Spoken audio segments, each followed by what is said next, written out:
what are the benefits of sleep? Everything. There are studies out there. The more sleep you get consistently, a consistent 6 to 8 hours of sleep, you have better weight loss, less irritability, improved sex life, a better demeanor during the day, ability to handle stress. And it's amazing that these are all of the things that we want. So, but we discount sleep. And we discount things that are so important to our life. And that's another wake up call for us. That's another awareness point. Just because we have to eat and have to sleep and have to eat to breathe, we do those so reflexively that we take them for granted. When really, those are the things that we should actually have more gratitude for, that we should be more mindful of. And that's what we're doing here, becoming mindful of our breath in meditation and in calming ourselves, mindful of eating and what goes in our body and why we eat and how we eat, and mindful of our sleep. And this is a really huge impact. In this program, it's 8 out of 24 points. It's just such a big weight proportion because it's almost a foundation. It's just foundational to everything else. When you're, it's as if you did, so if you didn't eat, you couldn't live. You could only live so long without something to eat and something to drink.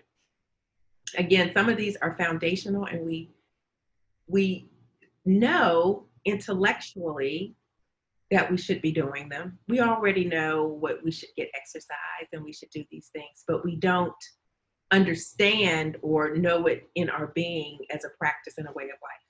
So now we're going to learn how to get some good sleep. So here's the practical side.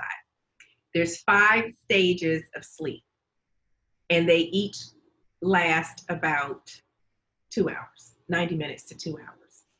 So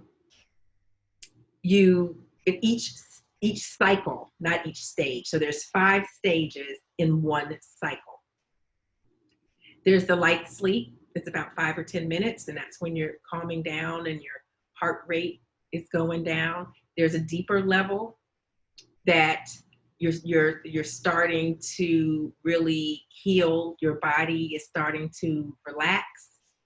There's the 3rd and 4th stage, which is the deep sleep, which is really where your body starts to regenerate itself.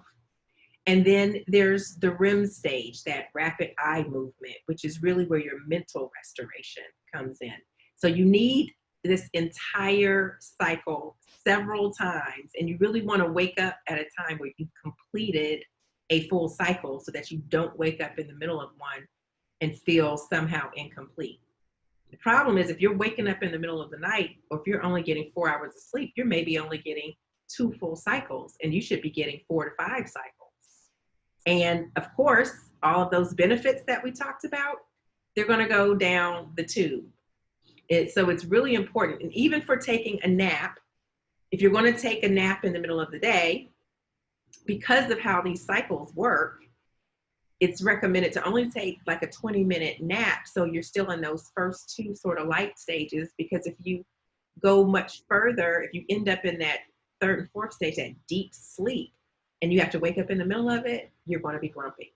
You're going to just cut right in the middle of a cycle, and you're not going to feel good when you get up. So the recommendation is when you take a nap, take either a 20-minute nap, so it's a light nap, or it's 90 minutes or more, so you can complete 1 full cycle, and then that would be beneficial. And I love naps.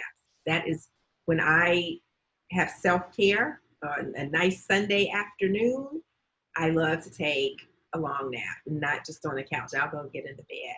So these are the stages that we go through, and that's the physiological process that happens in our body.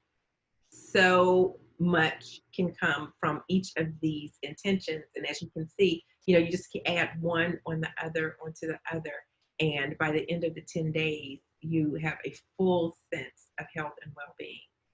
And I say for sleep, I call it often sleep in silence. So if you're still getting to the point where you're not sleeping 8 hours a day, maybe you're still sleeping, 5 or 6, then those next few hours, still spend them in silence. And you can do your meditations then, you can do your journaling, but you need to spend time with yourself and avoid the junk noise of the world. So do not check your phone the first thing when you wake up.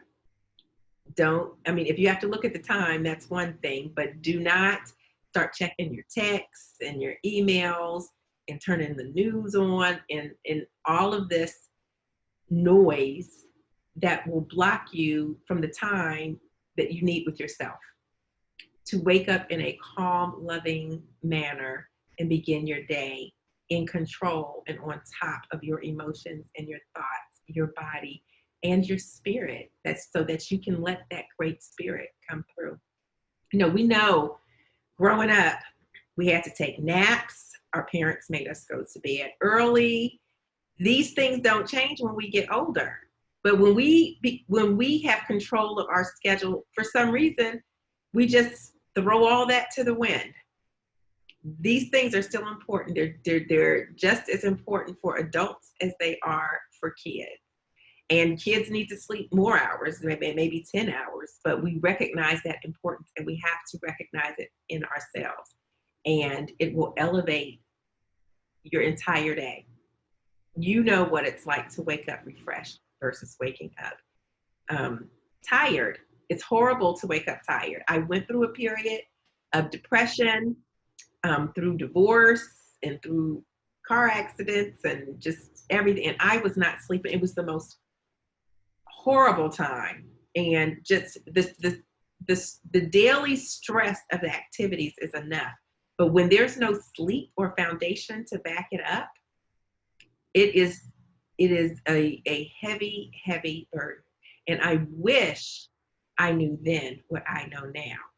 But now everyone can know. You have the tools. And so next we're going to talk about things you can do to really improve your sleep.